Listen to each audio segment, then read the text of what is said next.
As public reaction intensified, online conversations shifted into a wave of speculation fueled by fans who believed Quan had been regaining balance in his life. People remembered interviews where he talked about maturity, discipline, and stepping away from the destructive habits that once shadowed his career.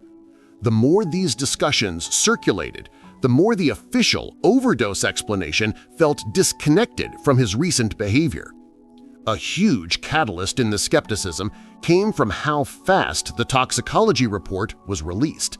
Followers who were familiar with similar cases pointed out that confirming a complex mix of substances typically takes longer, raising questions about why this one seemed unusually rushed.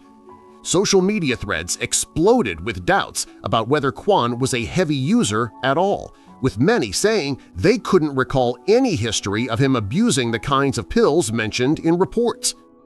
Fans who had watched him closely argued that his lifestyle simply didn't align with reckless drug behavior. These conversations, repeated across platforms, slowly shifted public opinion from confusion to suspicion. What started as simple disbelief evolved into widespread certainty among many viewers that the official account didn't match the man they admired and followed throughout his career. One of the earliest and most explosive waves of speculation came when Young Thug's name suddenly resurfaced across the internet. Almost overnight, social media threads, conspiracy pages, and fan accounts began linking him to the situation, not through evidence, but because of the complex and emotional history the two artists shared. People remembered their brother-like bond, followed by a distance that many believed was influenced by industry pressure and misunderstandings. Old tensions resurfaced in conversations, prompting speculation about whether the past played any role in Quan's final days. But just as the theory gained traction, it began losing momentum just as quickly.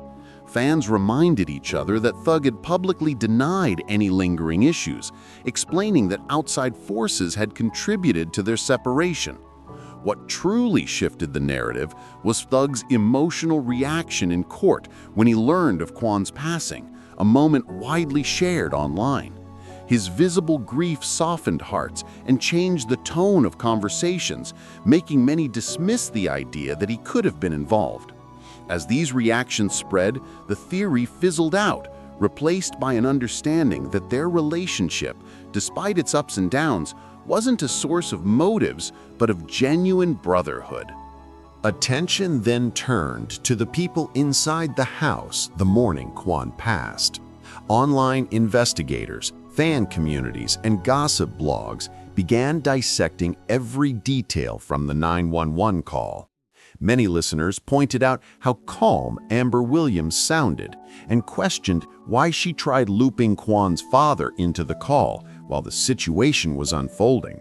Although these reactions didn't amount to accusations, they highlighted how strange the situation seemed to many people online. Andre, Quan's brother, became another focal point for speculation.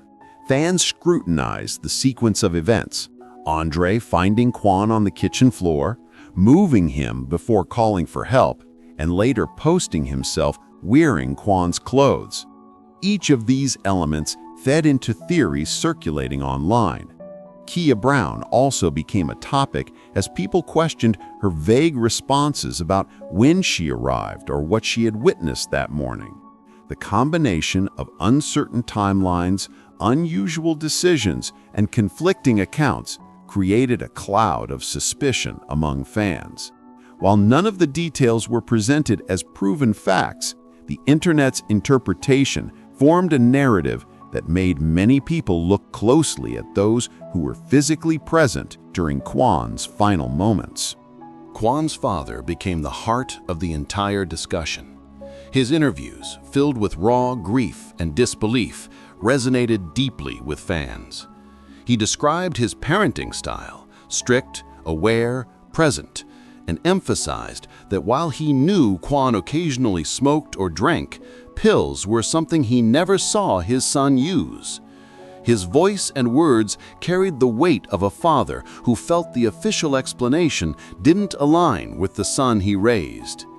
His emotional reactions brought a new layer to public conversations, grounding them in something more personal than internet speculation. He also discussed concerns about today's street drugs, reinforcing this with comments from Hurricane Chris, who spoke about the danger of counterfeit pills circulating everywhere. These warnings broadened the conversation beyond Quan himself and forced people to consider whether the substances involved were genuine or fake. Quan's father's disbelief, combined with the reality of dangerous pills in the community, became one of the strongest reasons fans refused to accept the overdose story at face value. His sorrow created a powerful emotional bridge that made the public question every detail even more intensely. Another major theory that dominated online discussions involved the possibility that Quan was preparing to speak in the YSL case. This idea didn't come from official reports, but from fans piecing together timing, rumors, and old conflicts. Online communities often build narratives from fragments, and this one grew rapidly. People speculated that if Quan had information or was planning to distance himself from certain circles, there could have been individuals who didn't want him talking. The fact that events in the case were unfolding around the same time made the theory even more widespread. Many fans painted a picture where silencing someone quietly could benefit those who feared exposure. Whether rooted in truth or pure speculation, the idea gained enough traction to become one of the most discussed possibilities surrounding his passing. The emotional impact of this theory was significant. It added fear, suspicion, and a sense of danger to the narrative. As this view circulated across social platforms, it became another factor that made people question whether the overdose explanation told the full story. Industry-focused theories soon followed, with Birdman becoming a central figure in many discussions. Fans recalled Quan explaining in old interviews that he met Birdman through Young Thug, and this connection became the foundation for countless online speculations. Some supporters believed that Birdman recognized the rising power of Quan and Thug as a duo and didn't want them developing too much independence. Others argued he had nothing to do with any drama and was simply caught in the crossfire of fan imagination. Regardless of the stance, his name repeatedly surfaced in conversations about industry control, manipulation, and divide-and-conquer tactics. Social media threads debated whether certain relationships were influenced or strained by outside pressure. Even without concrete proof, Birdman became part of the larger atmosphere of suspicion, adding another layer to the web of theories fans crafted. His recurring presence in discussions wasn't presented as fact, but as an example of how deeply people in music communities analyzed every angle of Quan's rise, relationships, and tragic ending. Everything eventually circled back to the group closest to Quan, the people inside his inner circle on the day he passed. Online conversations consistently return to them because proximity naturally raises questions when answers seem incomplete. Fans examined the timeline, compared statements, and debated whether the behaviors described matched what someone would expect during a real emergency. Many pointed out that Quan's father strongly rejected the overdose narrative, which only intensified public doubt. As discussions grew, people began connecting small inconsistencies, strange decisions, and unclear accounts, forming what became known as the inside job theory. It wasn't based on confirmed evidence, but on the feeling shared by many viewers that the official explanation didn't align with what they knew about Quan or with the behavior of those present. These unanswered questions left a lasting sense of unease, leading people to ask again and again, if the overdose story doesn't line up, then what truly happened that morning? And who among those closest to him knows more than they've said? Don't forget to support the channel by liking the video and subscribing. See you soon!